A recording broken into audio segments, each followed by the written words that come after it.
Chers auditeurs et auditrices, merci de suivre Trompette prophétique.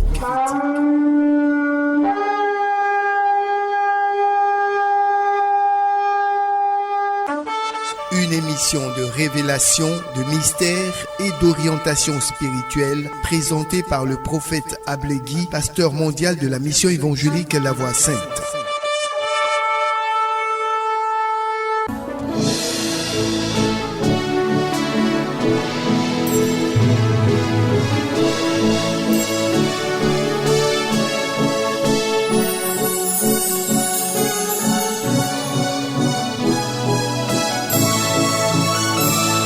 Soyez bénis dans le nom tout précieux du Seigneur Jésus-Christ. C'est une grâce pour nous de nous retrouver dans la présence de Dieu en ce jour.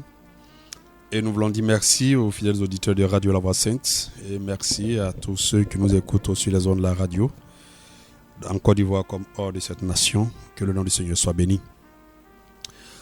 Aujourd'hui, nous allons continuer notre prédication, cette fois-ci notre exhortation sur ce que nous avons commencé dans le livre de Jean. Verset 21, Jean 21 à partir du verset 9.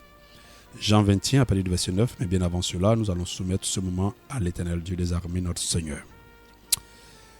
Béni sois-tu, Seigneur Dieu de gloire, et nous voulons te dire merci. Merci pour ta grâce, pour ta miséricorde, pour ta paix. Merci pour tes œuvres. Merci pour ton dessein. Merci, Seigneur Père, de ce que tu as pensé à l'homme. Qui est l'homme pour que tu puisses en faire cas.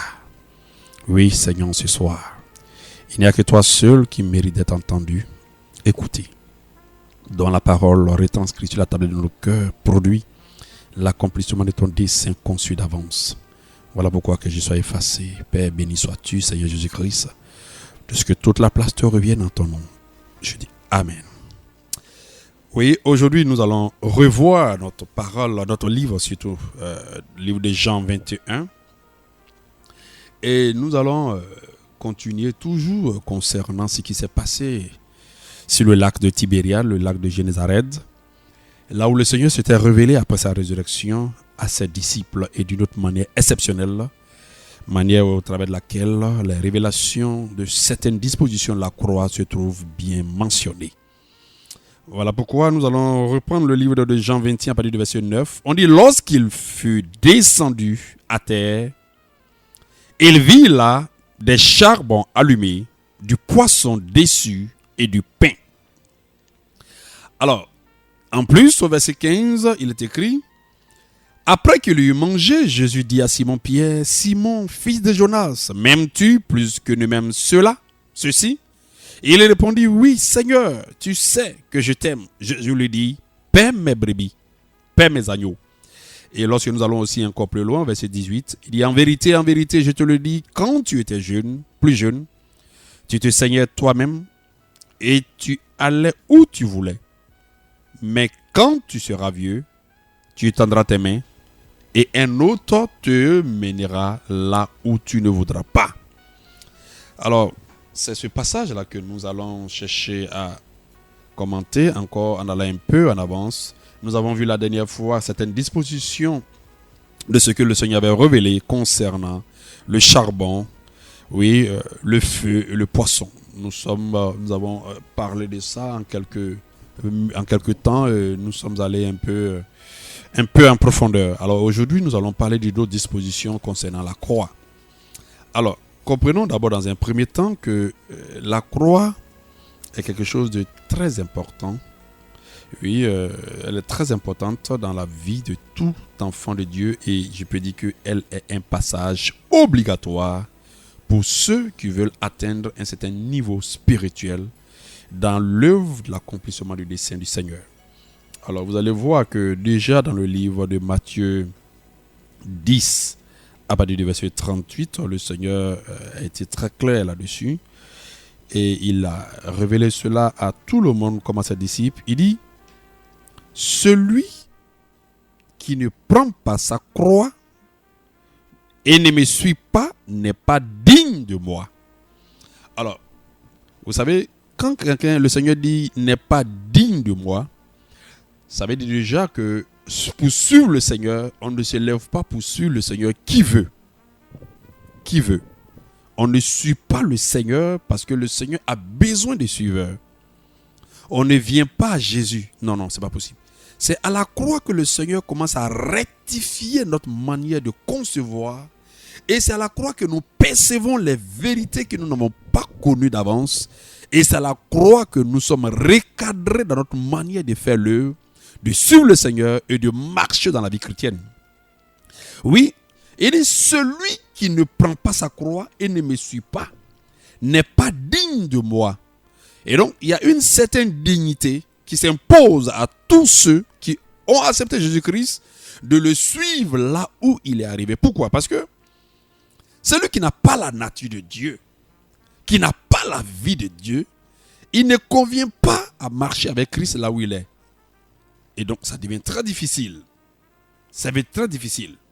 Ça veut dire que si nous ne convenons pas à la nature qui exige de suivre Jésus-Christ ou aux conditions qui sont imposées par Dieu pour suivre Jésus-Christ, nous ne pouvons pas le suivre.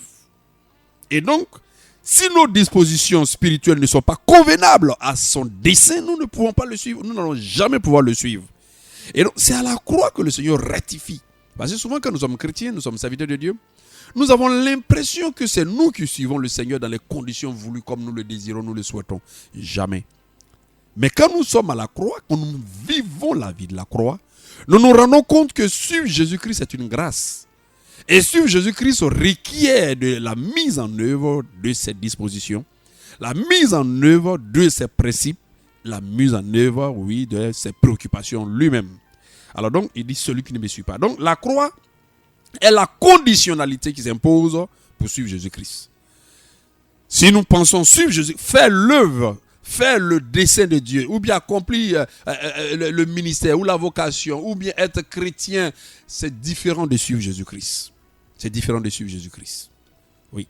Or, le Jésus qui parle, ce n'est pas le Jésus bébé, ce n'est pas le Jésus qui était en train de prêcher, c'est le Jésus qui est mort et qui est ressuscité. Donc, c'est celui qui a suivi et accompli les étapes de ceux pour lesquels il est descendu sur terre. Et donc, qui a tracé d'avance le chemin. C'est très important que nous puissions d'abord balayer un peu ce niveau-là. Et puis, nous allons chercher à avancer. Alors, donc, aujourd'hui, nous allons voir la croix et une autre disposition. Et c'est ce que nous allons voir. D'abord, dans un premier temps, nous allons voir la croix et la douleur. La croix et la douleur. Comprenez que toute croix produit la douleur. Ça, si nous sommes chrétiens, serviteurs de Dieu, et que nous pensons que la douleur, nous allons faire abstraction de la douleur dans le processus de l'accomplissement du dessein de Dieu, ou dans notre marche, dans nos ministères, c'est que nous n'avons pas compris l'œuvre de rachat. La croix produit la douleur. La douleur que nous allons ressentir, c'est une douleur pénible. Lorsque le poisson est en train d'être consumé, lorsque ta chair est en train d'être éprouvée, non pas parce que tu es pécheur, non pas parce que tu pratiques une vie désagréable, non pas parce que non, mais l'épreuve qui arrive à ta chair, dans laquelle a été condamné le péché, cette épreuve produit la douleur. Le ressenti, il est pénible. Voilà pourquoi la douleur fait partie du processus. C'est pénible. La croix crée de la douleur. Un ressenti très pénible. Ah oui. Si nous sommes dans la marche chrétienne, nous faisons le ministère et que nous n'avons pas encore éprouvé la douleur de la sanctification, la douleur de la vie pieuse, la douleur de l'accomplissement du dessein de Dieu, du respect, de la considération. Si nous n'avons pas goûté à la douleur de la croix, c'est que nous n'avons pas encore connu Christ dans une autre dimension. La croix produit la douleur. Et ce n'est pas n'importe quelle douleur. C'est une douleur pénible. Ça crée des situations pénibles. C'est très compliqué. La croix est insupportable. C'est insupportable pour la chair. La chair ne supporte pas la croix. La chair ne supporte pas les dispositions du Seigneur a anéanti ses œuvres. La croix ne supporte pas ça. C'est pas possible. Ce baptême de feu, il n'est pas agréable à la croix, à la chair, à un moment bien précis. Ce n'est pas tout le temps, mais il y a un moment bien précis. Quand nous connaissons le virage de la croix dans notre vie, dans notre ministère, dans notre marche chrétienne, et à un moment précis, nous allons nous affectionner aux douleurs. Oui, la douleur va se poser à nous. Et elle sera insupportable à la croix. Très compliquée surtout à la chair. Insupportable à la chair. Elle sera très compliquée.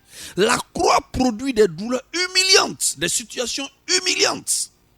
Si tu n'as jamais été humilié dans ta vie chrétienne, à la croix tu le seras.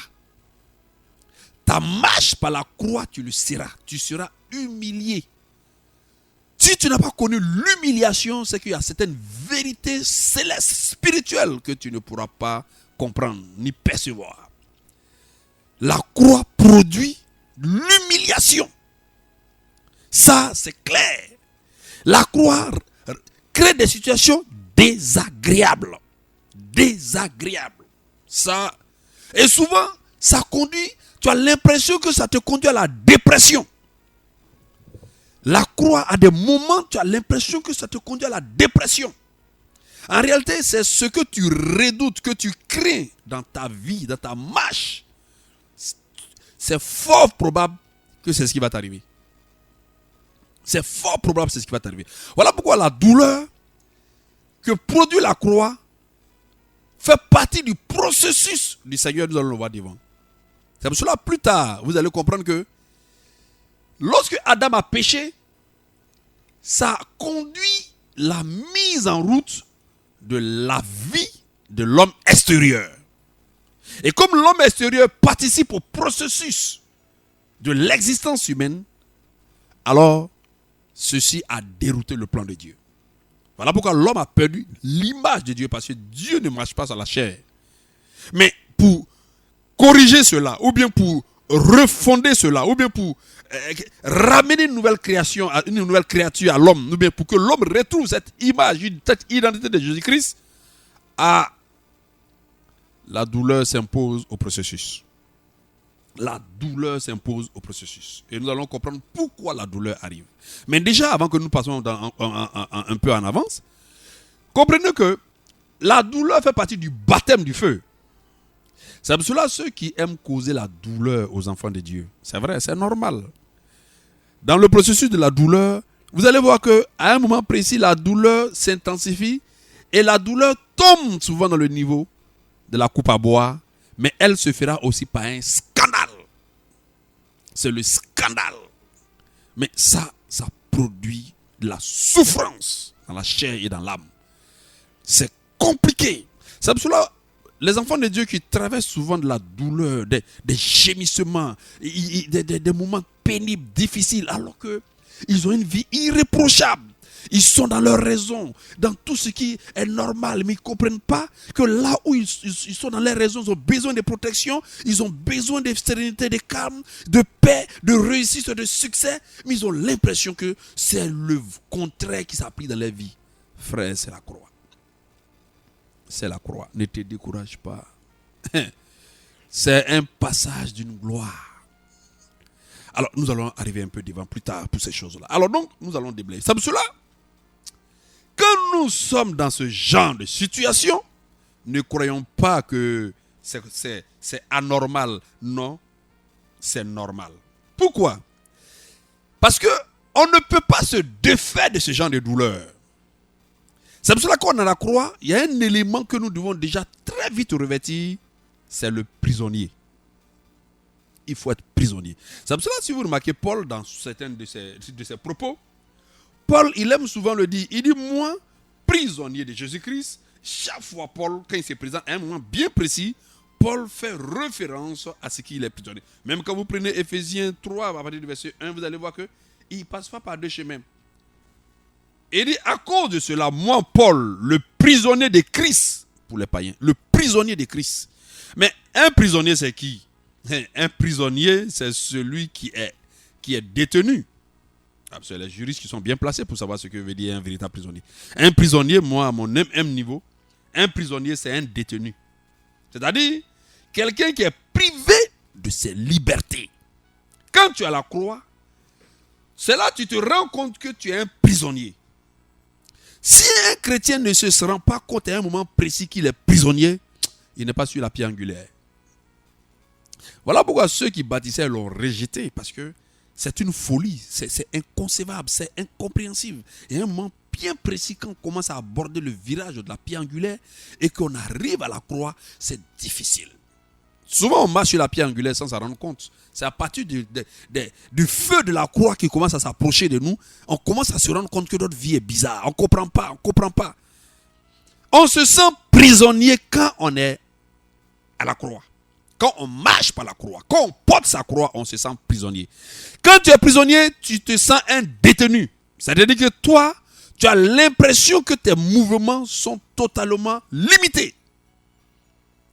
À la croix, si tu ne sens pas un moment précis en tant que serviteur de Dieu, en tant qu'enfant de Dieu, que tes mouvements sont limités, c'est que tu n'as pas encore goûté la croix. Il faut que tu sois prisonnier. Oh, un prisonnier, c'est celui qui est dépourvu de liberté. Mais quelle liberté? C'est la liberté de l'expression des œuvres de la chair. Il faut que tu sens que ta chair est en prison. Tu ne peux pas te permettre ce que tu veux. Tu ne recherches que ce qui est utile. Mais ce qui est permis, ah non, ce n'est pas permis à ta chair. Ce n'est pas permis à ta chair. Il faut un moment précis qu'on se sent prisonnier. Tous ceux qui marchent à la croix doivent se sentir prisonniers. Non pas parce qu'ils sont condamnés, ils sont mauvais, non pas parce qu'ils vivent une vie du monde, non pas parce qu'ils sont sorciers, mystiques. Non, ça n'a rien à voir. Tout simplement parce qu'ils doivent rentrer dans la gloire. On ne rentre pas dans la gloire avec la chair, avec toute sa vitalité. Ce n'est pas possible.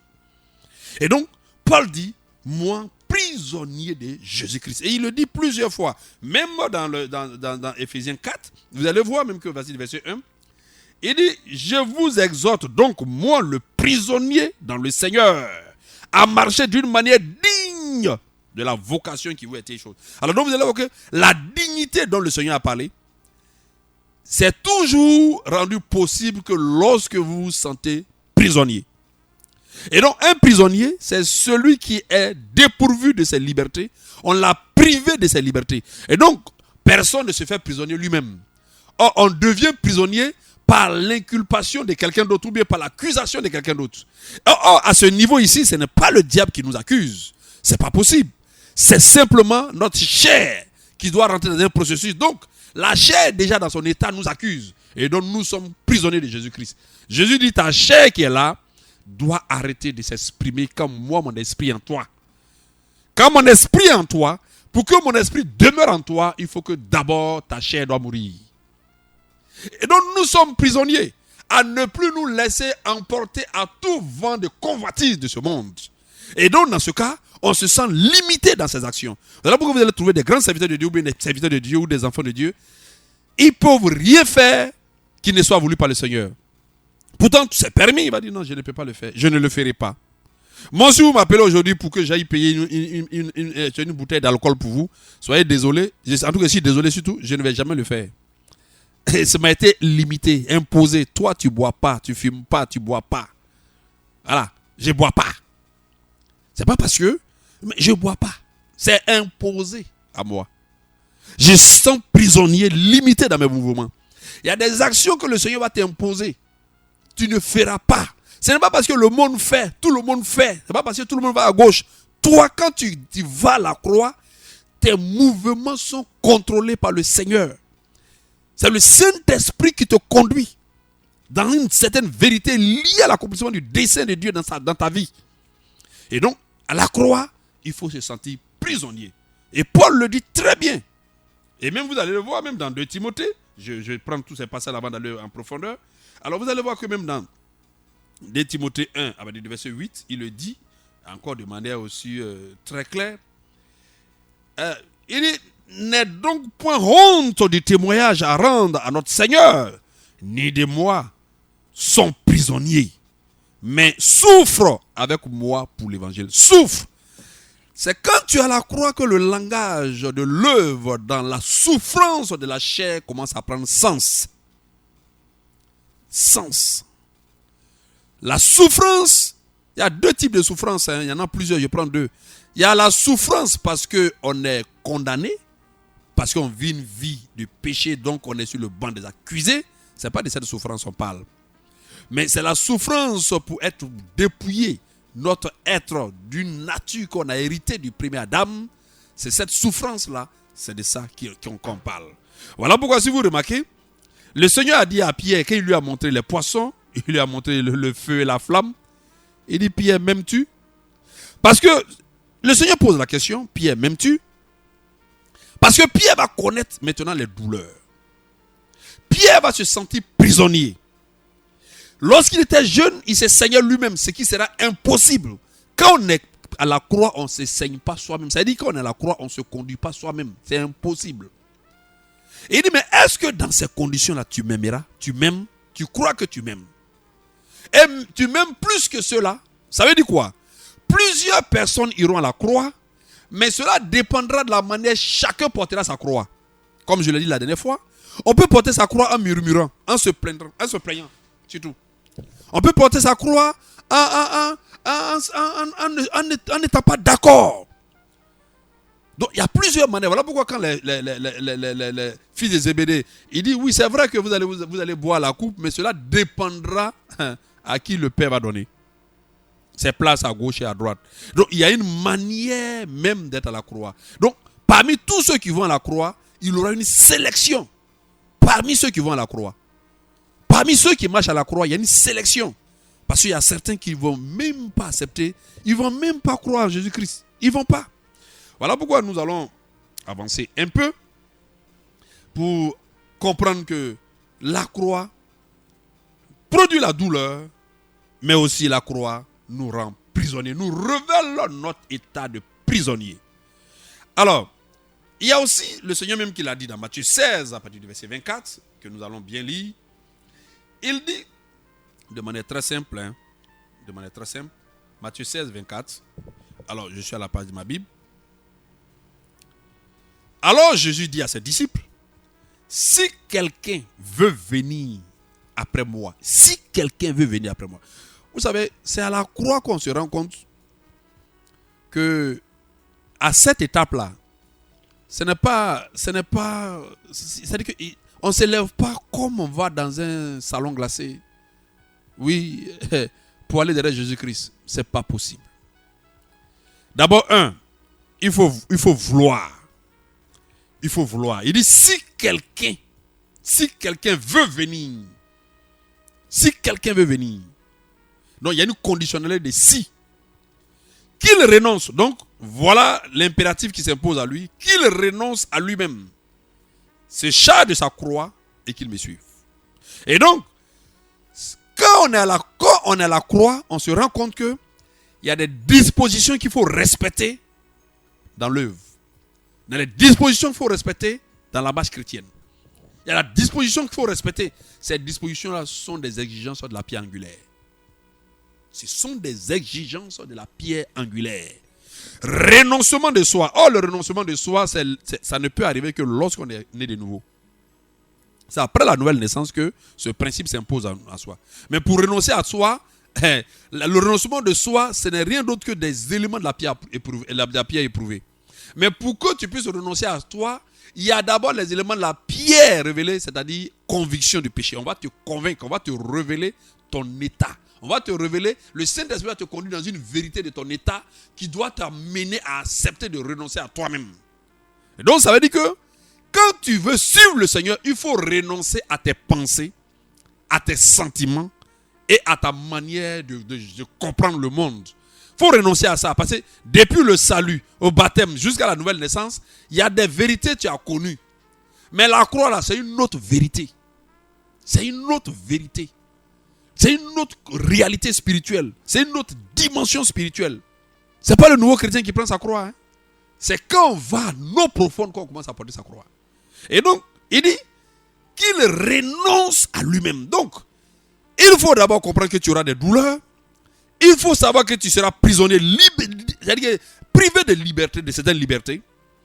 Et puis, il faut d'abord vouloir l'être, vouloir accepter d'être prisonnier, vouloir accepter de porter des douleurs, vouloir accepter de suivre Jésus-Christ, et mieux, renoncer à toi-même. Quand tu as la croix, le thème « chez moi », ça va quitter ta bouche. Chez moi, on ne fait pas ceci, ça va quitter ta bouche. Moi, je n'accepte pas, ça va quitter ta bouche. À la croix, on ne dit pas, moi, je n'accepte pas, moi, ma vie là, moi, chez moi, ici, dans mon église, moi, en tant que chrétien, moi. C'est ce moi-là qu'ils vont crucifier. C'est ce moi-là qu'on va crucifier. Ça, c'est total. Voilà pourquoi le Seigneur, il a été très clair là-dessus. Alors, lui-même, il va nous permettre de pouvoir avancer. Nous allons prendre le livre dans Romains 8, le verset 28. Je fais sous forme d'exhortation, parce que ça permet au moins aux uns de pouvoir avancer. Romains 8, à partir du verset 28 à 30, je vais le lire. Romains 8, verset 28 à 30, il est écrit: nous savons du reste que toute chose concourt au bien de ceux qui aiment Dieu. Alors, aller à la croix est la dimension de ceux qui aiment Dieu. C'est-à-dire, le Seigneur dit, tu aimeras ton Dieu de tout ton cœur, de toutes tes forces et de toute ton âme. Alors, de toutes tes forces et de toute ton âme, ça veut dire, on ne peut pas aimer Dieu comme quand on regarde la nature. Parce qu'on ne fournit pas d'efforts pour regarder la nature, à moins qu'on soit aveugle, ou qu'on ne voit rien, ou bien on a des mots Dieu. C'est-à-dire, ce n'est pas passif, c'est actif. Ça nécessite des efforts, aimer Dieu. C'est-à-dire, aimer Jésus-Christ implique des efforts. On ne peut pas aimer Jésus-Christ parce qu'on dit c'est Jésus-Christ. C'est que c'est ne pas le connaître. Parce que si on connaît Jésus-Christ, on se rendra compte que pour l'aimer, c'est un challenge. Voilà pourquoi il dit, toute chose concourt au bien de ceux qui aiment Dieu. Pourquoi? La chose qui va concourir au bien de ceux qui aiment Dieu, ça c'est le processus de la croix. Voilà pourquoi il dit, ceux qui aiment Dieu, de ceux qui sont appelés selon son dessein. Le dessein de Dieu, c'est la croix. Le dessein de Dieu, c'est la croix. C'est l'œuvre d'accomplissement du dessein de Dieu, la croix. Et voilà pourquoi il va aller maintenant un peu devant. Car ceux qu'il a connus d'avance, c'est-à-dire les enfants d'Adam, ceux qui sont morts d'Adam, pécheurs, pardon, ceux qui sont nés d'Adam, pécheurs, il les a aussi prédestinés à être semblables à l'image de son Fils. Donc, la seule chose qui a été prédestinée dans notre existence, c'est la manière dont nous devrons être semblables à l'image de Christ. Or, ça ne peut être possible que par la croix. Voilà pourquoi, pour avoir cette identité de l'image de Christ, Christ nous donne le chemin, c'est de porter sa croix et de renoncer à sa nature héritée d'Adam, premier. Si nous ne renonçons pas aux qualités de la chair, aux atouts de la chair que nous avons hérités d'Adam, premier, nous n'allons pas être capables de rentrer dans l'accomplissement du dessein de Dieu qui nous a prédestinés à retrouver son image perdue. Bon, je vais revenir en allant doucement. Terre à terre. Ça veut dire quoi? La seule chose que le Seigneur a prédestinée, c'est la restauration de l'homme. La seule chose que le Seigneur a prédestinée, c'est la régénérescence. C'est la rédemption. C'est le rachat. Et il a fait le rachat en connaissance de cause. Et la cause, c'est que des hommes, c'est-à-dire que ceux qu'il a créés à son image, ont perdu son image par le péché d'Adam. Et donc, Adam ayant péché, Adam est sorti dans une autre dimension où son homme extérieur participe à son existence. Du coup, tous ceux qui sont nés d'Adam pécheur ou d'Adam qui a déjà Adam après le péché, ceux-là sont participants à cette même nature du monde qui est alors une offense au Dieu créateur qui a créé l'homme à son image. C'est comme si Dieu avait en lui des dimensions de la chair, il vivait lui-même par la chair. Donc aussi longtemps que l'homme marche et vit par la chair, étant lié par la chair, conduit par la chair dans les pratiques du monde, c'est comme si Dieu voit son image sur lui-même, une partie de lui-même, ou si vous voulez, son image agit comme s'il était ainsi. C'est une offense. Dieu doit mettre fin à ça. Et pour mettre fin à ça, son Fils unique, sorti de lui-même, doit alors résoudre ce problème en crucifiant la chair qui s'exprime et qui offense Dieu nuit et jour. Il a prédestiné alors la descendance adamique à retrouver l'image perdue. Mais elle n'est possible que par la croix.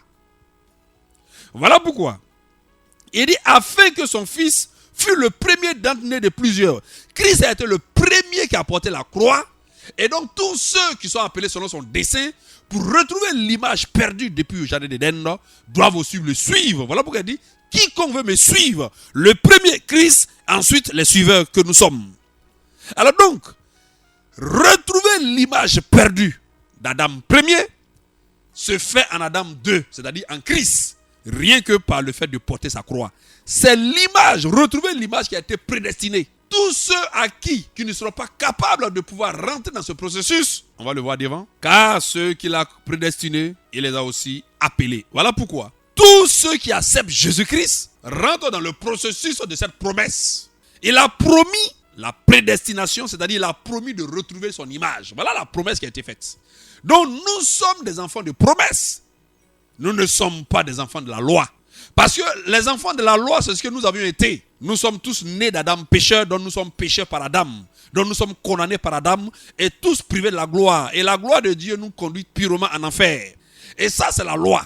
Voilà pourquoi le Seigneur dit, on ne devient pas enfant de Dieu selon la loi. On ne devient pas enfant de Dieu selon la chair. Mais on devient enfant de Dieu selon la grâce. Et donc, c'est par la grâce. Personne ne mérite d'être enfant de Dieu, mais on tous devient enfant de Dieu par la grâce. Et donc, il est le premier d'entre plusieurs, c'est-à-dire dans tous ceux qui auront accepté le Seigneur Jésus-Christ et qui auront à un moment bien précis pris la décision de marcher à la croix. Ceux qui les a prédestinés, il les a aussi appelés. Ceux qui les a appelés, il les a aussi justifiés. Et ceux qui les a justifiés, il les a aussi glorifiés. Alors vous allez vous rendre compte que ça se termine par la gloire. La dimension de la gloire se passe toujours par la croix. Partout où nous allons voir un certain niveau, on parle de gloire, on parle de croix. Il n'y a pas de gloire sans croix. Mais ce n'est pas de ça qu'il s'agit aujourd'hui. Alors donc, nous allons alors avancer un peu au fur et à mesure. Alors, la croix est un dessein de Dieu dans ce cas. La croix est un dessein de Dieu et c'est le dessein de rachat qui s'accomplit. Et le dessein de rachat qui s'accomplit, il s'accomplit en deux grandes phases. Le sang qui nous sauve et la croix qui nous permet de retrouver l'image perdue. Alors, à partir de ce moment, ceux qui auront accepté d'arriver jusqu'à la gloire, ceux qui vont accepter d'arriver au niveau de la souffrance, de la douleur et se sentir prisonniers, privés de liberté de la chair, ceux qui vont se rendre compte qu'ils doivent renoncer à eux-mêmes, dans le même livre de Romains, à partir du verset 16, si on remonte, Romains 8, verset 16, il est écrit de manière très simple. L'Esprit lui-même rend témoignage à notre esprit que nous sommes enfants de Dieu. Alors, c'est lorsque l'Esprit nous convainc que nous sommes enfants de Dieu, à la dimension de lorsque Christ, l'Esprit est en nous, c'est à la disposition de ceux qui sont nés de nouveau. Quand tu es né de nouveau, le Saint-Esprit te convainc que tu es enfant de Dieu. Oui, mais si nous sommes enfants, nous sommes aussi héritiers. Donc, nous sommes héritiers de Dieu. Mais héritiers de Dieu et co-héritiers de Christ, là la conditionnalité revient. Si toutefois nous souffrons avec lui afin d'être glorifiés avec lui. Alors, vous allez voir que chaque fois qu'on parle de gloire, on parle de souffrance, en fait on parle de croix.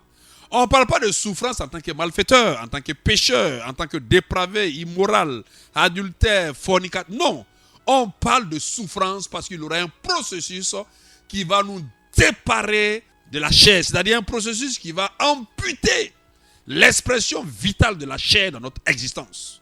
Voilà pourquoi nous devons mourir à cette dimension-là. Il dit, afin d'être glorifiés avec lui, toutefois si nous souffrons, c'est à la croix que nous sommes appelés, pour tous ceux qui sont volontaires, à suivre Christ, à goûter aux souffrances de Christ. À goûter aux souffrances de Christ.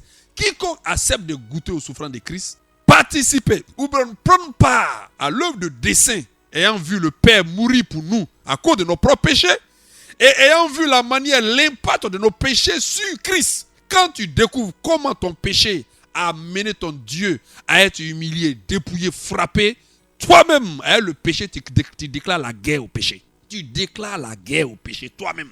La croix est un processus où le Seigneur veut te révéler les conséquences du péché afin que toi-même, tu puisses te battre à ne plus jamais livrer tes membres au péché. Voilà pourquoi le Seigneur veut nous amener à goûter et à rentrer dans la gloire. C'est très important. Donc la croix nous permet d'être co-héritiers de Christ. Co-héritiers de Christ. Que le Seigneur nous bénisse. Donc la prochaine fois, nous allons voir la croix que nous tous nous connaissons, mais nous allons le recadrer. Que le Seigneur nous bénisse. Je vous remercie. C'était Trompette prophétique, une émission de révélation, de mystère et d'orientation spirituelle avec le prophète Ablegui, pasteur mondial de la mission évangélique La Voix Sainte, Cocody Rivera, les Jardins Face, pharmacie Notre-Dame de Grâce.